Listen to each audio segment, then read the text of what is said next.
Sunday morning સાથે જો ભાખરીનો લોટ બંધાઈ ગયો છે. લસણની ચટણી તો થોડી પડી જ છે મારે, એટલા જ બનાવી નથી.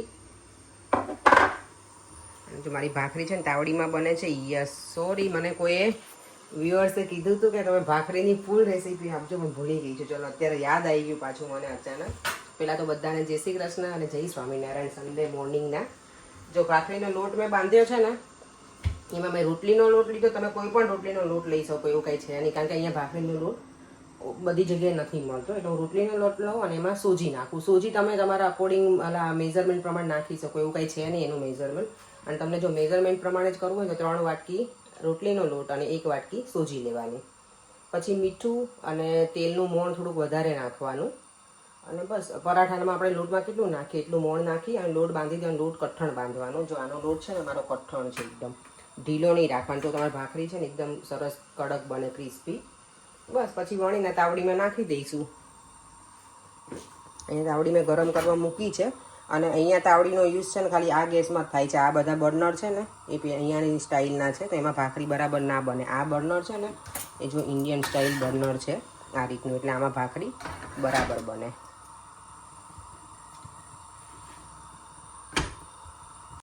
જો અત્યારે અમારે હેરાફેરી ચાલે છે ને, અહીંયા મારો દીકરો બનાવે છે ગાડી. હે ગાડી? અને ડેડી તને કેટલા આપવાના જ કીધું? 10 પાઉન્ડ. તને તો સારું દેવ, એક તો ગેમે મળે તને અને પાછા ઉપરથી પૈસાય મળે. વાવ, દેવામાં છે ને હવે કમાવાનું સ્ટાર્ટ કરી દીધું છે હવે આ એજમાં જ. એવું કે હું કંઈક તમને હેલ્પ કરું તો તમારે મને મની આપવાના, એના પોકેટ મની અને એવી રીતે આપવાના એમ. ગુડ. પણ આ હાર્ડ છે ને બનાવવાનું બેટા, બહુ જ. કંઈ નહીં, પણ ટ્રાય કરવાની થઈ જશે. ઘણું બધું બનાવી લીધું બેટા. બતાવ તો, નજીકથી બતાવ મમ્માને. ઓ વાવ, મસ્ત બનાવ્યું દેવમ. ઘણું અઘરું છે, બધા સ્પેર પાર્ટ બધા બહુ નાના નાના છે ને બધા. હે This is about like 300 pieces, I think. 300 nahi. 100. Okay. 700 તો pieces તો ટુ મચ છે ને. દેવમ તારું કેટલું પહોંચે મિશન હો બેટા? થઈ ગયું આખું. એટલું થઈ ગયું? બહુ ડિફિકલ્ટ છે. આઈ નો બેટા, ડિફિકલ્ટ તો છે. નાના નાના બધા સ્પેર પાર્ટ છે ને એટલે બહુ વધારે ડિફિકલ્ટ છે. ચલો આજે છે ને પપ્પાનો બર્થડે છે ને, તો એ બધા જવાના છે બહાર રેસ્ટોરન્ટમાં. ગયા વર્ષે મને આવા ટાઈમે પણ એટલી ગરમી હતી અને અમે લોકો રેસ્ટોરન્ટ તો હું ભૂલી ગઈ છું શું નામ હતું એનું, ત્યાં ગયા હતા. ઓ માય ગોડ, એટલી ગરમીમાં બધું ડેકોરેશન કર્યું. બલૂન ફૂલાઈએ ને હજી લગાવીએ ને એવા ફૂટી જાય ગરમીના લીધે થઈને. આજે તો એવું કંઈ છે નહીં. ગઈ વખતે 70મો બર્થડે હતો ને, એટલે આ વખતે બધા જશે બહાર. તમારા નણંદને હમણાં કીધું છે કે ફોન કરીને કે ત્યાં જાઓ તો ક્લિપ લેજો વિડીયો, તો તમારા બધા સાથે હું શેર પણ કરી શકું. એટલે આ જ વિડીયોમાં હું એડ કરી દઈશ. પપ્પાનો બર્થડે આજે કેવી રીતે સેલિબ્રેટ કરે છે જોઈએ હવે. અમને ઈચ્છા મને થઈ ગઈ આજે કે એક વરસ થઈ ગયું હું જઈને આવી હતી, તો કાશ કે આજે જઈ શકતી હોત, પણ એવરી ટાઈમ તો ના પોસિબલ થાય. એટલે મારા સાસુ મને કે મારો હવે બર્થડે આવે ને ત્યારે તું આવજે એમ. તો જોઈએ હવે. આજે જો દેવમની ફરમાઈશ પ્રમાણે મેગી મળી ગઈ છે ને. કેટલાય દિવસથી મને કે મમ્મા મને મેગી ખાવી છે. મેગી બહુ સ્પાઇસી બની બેટા? નથી સ્પાઇસી? ઓકે, તો વાંધો નહીં. મને એમ હતું કે શુગર ન નાખવી પડે આજે. મેગીમાં હોય શુગર? એન્જોય. પોરેંગ ક્યાંય લઈને ના ગયા અમને પોરેંગ તમે? હે ના, આપણે હમણાં ફ્રી થઈને પછી જઈએ, સાંજે બધા જઈએ ને. હું તમે દેવા અત્યારે છે ને આમ પણ દેવમ કોઈ હશે નહીં, એટલે આપણે પછી જઈએ. ઓકે ચલો. હું પાણીપુરીની પૂરી બનાવી છે ને, તો મેં રેડી કરીને રાખ્યું છે, તો એ હું પહેલાં કરી નાખું રેડી. ચાલો જો અહીંયા મેં છે ને સોજી બાંધી દીધી છે.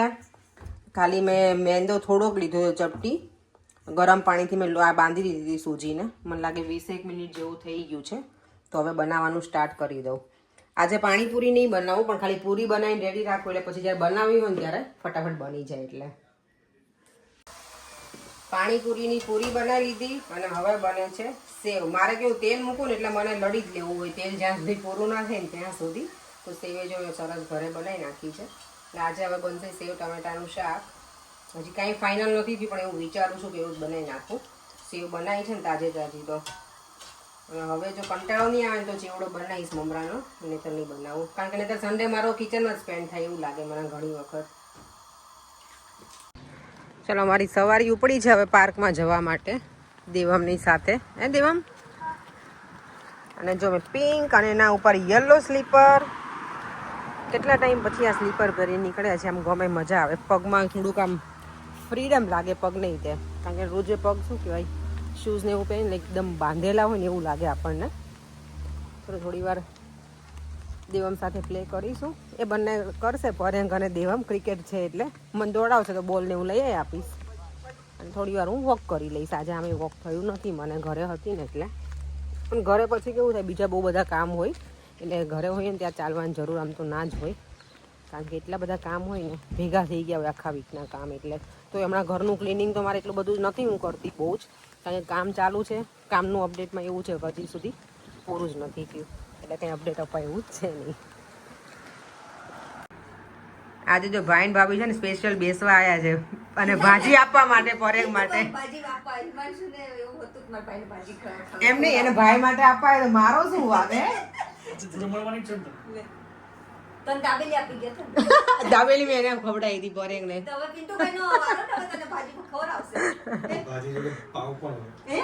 લે પાવ નતા.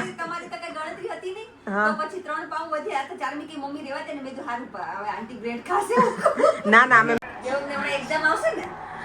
અત્યારે જો 7:30 ચા પીવાય છે અહીંયા જમવાના ટાઈમે, અમારે ડિનર ટાઈમે નહીં. અમે પરેંગે તો જો તોય લઈ લીધી શુગર વાળી ચા પીવાની. હે? હા હા, મને એ યાદ નથી. મને લાગે હું આવી પછી નહીં પીધી પપ્પાએ. હા, પહેલા પીતા હશે ને. શું વાત છે. હા હા, પહેલા પીતા હશે ને. આ લોકોને બધાને ચા, તમને બધાને ભાવે જ છે ને. રાજુભાઈ ચા પાછી ચાલુ ના કરી દીધી. કિચનનું બધું કામ વાઇન્ડ કરીને હવે હું ફ્રી થઈ છું 10:15, કારણ કે આજે ભાઈ લોકો આવી ગયા હતા તો અમે બેઠા હતા. એ લોકો જમીને જ આવ્યા હતા, ભાજી લઈને આવ્યા હતા પણ એ ઘરે જમીને આવ્યા હતા. મને એવું હતું એમને જમવાનું હશે તો હું ભાખરી કે પરોઠા અને સેવ ટમેટાનું શાક ને એવું બનાવી નાખીશ. એ લોકો તો જમીને આવ્યા હતા, પણ પછી અમે લોકો બેસી ગયા ને તો મેં 8 વાગે તો કિચનમાં આવી જમવાનું બનાવવા. તો મેં સેવ ટમેટાનું શાક ને ભાખરી જ બનાવ્યું હતું.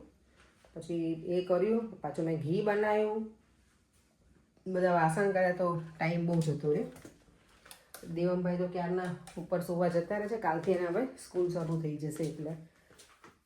અને અત્યારે હું બધું કામ પતાવીને પછી કેરી ખાઈ લીધી. મને કેરી બહુ ભાવે, છેલ્લી હતી. પાછું બોક્સ લઈ આવીશ. અને કિંગ્સબરી ગઈ હતી પણ કંઈ સેટ તે દિવસે કાલે થયું નહોતું, બહુ જ ઉતાવળ હતી ને ત્યાં લાંબી ક્યુ હતી એટલે. ચાલો તો પપ્પાનો વિડીયોની ક્લિપ પણ મૂકી દો એના બર્થડેનું સેલિબ્રેશનની.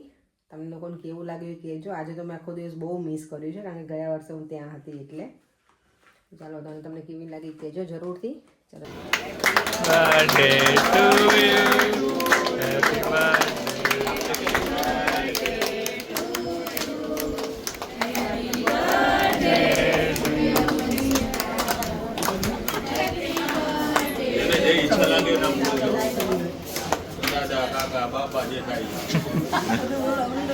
બધા બોલવા માંગે.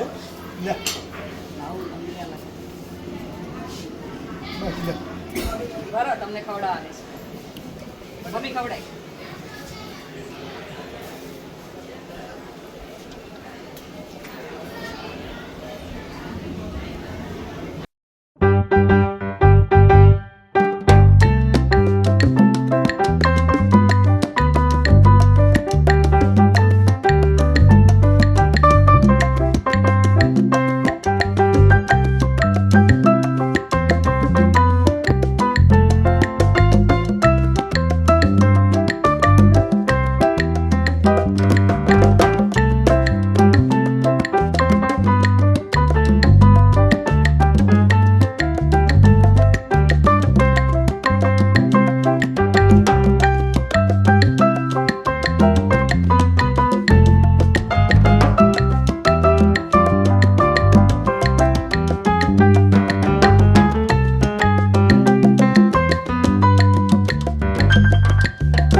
તો વિડીયોનો એન્ડ કરી દઉં છું. ફરીથી મળીશું કાલે નવા વિડીયો સાથે. Bye bye. જય શ્રી કૃષ્ણ, જય સ્વામિનારાયણ. જો વિડીયો ગમ્યો હોય તો લાઇક, શેર અને મારી યુટ્યુબ ચેનલને સબસ્ક્રાઈબ કરવાનું ના ભૂલતા. બાય.